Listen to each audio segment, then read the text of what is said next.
আজ যে রেসিপিটা নিয়ে এসেছি এটা আমি নতুন করে নিজেই বানিয়েছি নিজের থেকে। এত টেস্টি হয়েছিল, তোমরা একবার বানিয়ে ট্রাই করে দেখতে পারো, অনেকটা ভালো লাগবে দেখবে।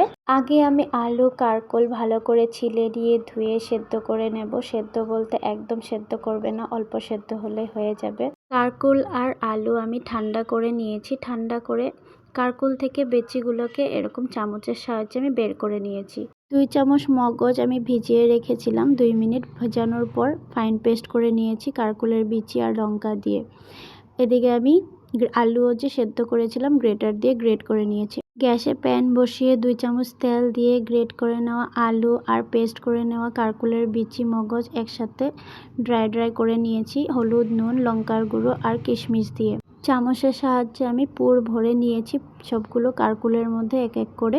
গ্যাসে অন্য একটি কড়াই বসিয়ে তেল দিয়ে তেল গরম হতে দিয়ে এদিকে আমি ব্যাটার বানাচ্ছি। 2 চামচ সুজি, আধা কাপ বেসন, নুন, হলুদ, লঙ্কার গুঁড়ো, একটু একটু জল দিয়ে ভারী ব্যাটার বানিয়ে পুর ভরে নেওয়া কারকোল ব্যাটারের মধ্যে ডিপ করে ভালো করে কোট করে গরম তেলে এপিট ওপিট করে মিডিয়াম ফ্লেমে ফ্রাই করে নিলে রেডি।